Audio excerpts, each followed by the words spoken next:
I'm making the point that Gavin Newsom is losing this argument. How would I say that? Why would I deduce that? How would I come up with such a thing? Well, listen to the folks on CNN and what they highlighted with this chart. Check this out, ladies and gentlemen.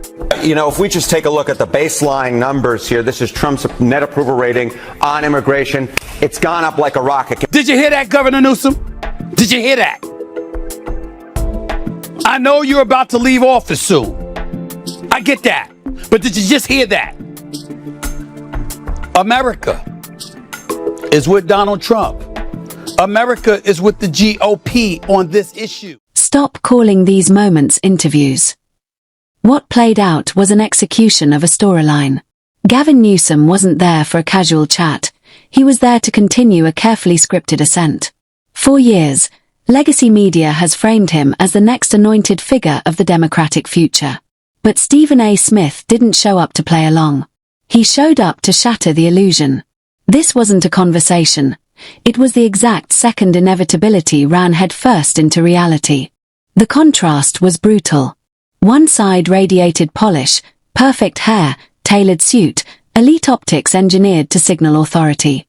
On the other stood Stephen A. Smith, a man forged in confrontation, not curation. Newsom lives comfortably inside friendly studios and controlled narratives. Smith operates in arenas where excuses get exposed fast. One sells presentation. The other demands accountability. And the difference was impossible to ignore. Talking about potentially running for the president. Actually, he's not talking about it. He's trying to avoid talking about it. But we all know what he's doing because he has to leave the gubernatorial seat in 2026. The governor's seat in 2026. We know what he wants. You gonna pull it off with the record that took place in California all of these years under your stewardship? It's nice to see him sticking his chest out and going off. You think they don't have clips of how you embraced extreme leftist policies during the whole woke movement and cancel culture and everything else? You think they don't have those clips? You think they didn't see people getting arrested and let out of jail? Smith went straight for the jugular. People leaving California in droves. This wasn't about charts or footnotes, it was about lived experience. When families pack up U-Hauls and head for the border, that's not theory, that's a verdict. If your vision is working, why are people running from it? You could see the moment land. Talking points don't stand a chance against moving trucks heading east. This is where the fantasy finally cracked. Smith dragged the conversation out of policy language and into real streets. San Francisco, Los Angeles, the places voters actually walk. You can't preach compassion while entire neighborhoods collapse under disorder and decay. Smith didn't care about intentions. He demanded results. And suddenly, the slogans felt very small. I'm just an American citizen and a conscientious observer that's able to read and deduce what the hell is happening to some degree. I don't have all the answers, but damn it, the people who do, what good are you if all you're going to do is spew vitriol and alienate one side with 77 million voters that are going to look at him and embrace the victim or the victimhood that he's embracing? How do you serve to convince them to swing your way? Because somebody needs to. How are you going to convince people to go? Newsom did what he always does. He reached for big numbers. GDP. Rankings. Global comparisons. It's a familiar escape route. But Smith shut it down instantly. A massive economy means nothing to parents priced out of housing or shop owners watching their livelihoods disappear. Statistics don't comfort people who are drowning. And Smith made sure that point stuck. Based off of what Donald Trump said, I'm making the point that Gavin Newsom is losing this argument. How would I say that? Why would I deduce that? How would I come up with such a thing? Well, listen to the folks on CNN and what they highlighted with this chart. Check this out, ladies and gentlemen. You know, if we just take a look at the baseline numbers here, this is Trump's net approval rating on immigration. It's gone up like a rocket. Compare now versus 8 years ago during Trump's first term. Look at this. In his first term, Trump was way underwater at minus 21 points. But look at this. He's up over 20 points. Now, in the aggregate, he is in positive territory at plus 1 point on his net approval rating. Some other polls even have it a little bit higher than that. There is no issue on which Trump is doing so much better than he was in his first term, more than the issue of immigration. The Newsom persona is built around being the smartest guy in the room. The problem? Intelligence without authenticity doesn't sell anymore. Smith doesn't speak like a press release. He speaks like someone who lives with the consequences. Next to that raw honesty, Newsom didn't look visionary. He looked manufactured. And in today's culture, that's a liability. California was once sold as the future. Now it's becoming a warning label. Smith exposed the contradiction. How do you pitch a system nationally when it's actively driving away its own citizens? You can't export success when your base is shrinking.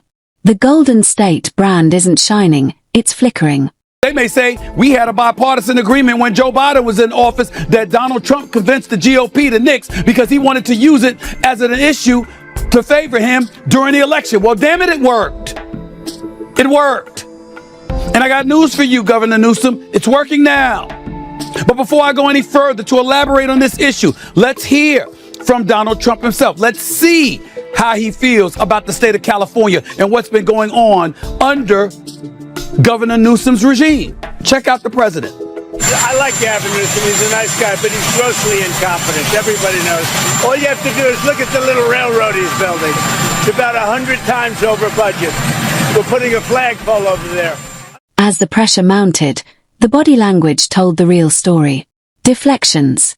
Nervous laughs. Rapid pivots. This was a man unprepared for someone who couldn't be managed or impressed. Newsom is used to applause, not interrogation. Smith peeled back the polish, and what remained was discomfort, and no clean answers. This exchange captured the national mood perfectly. One side insists things are improving and urges you to ignore what you see. The other speaks for people watching their communities erode in real time. Smith wasn't just arguing, he was channeling a collective frustration. And for once, the scripted class didn't control the room. There is a deep state, which is the bureaucratic class that justifies its existence by making up new rules, and that's my job.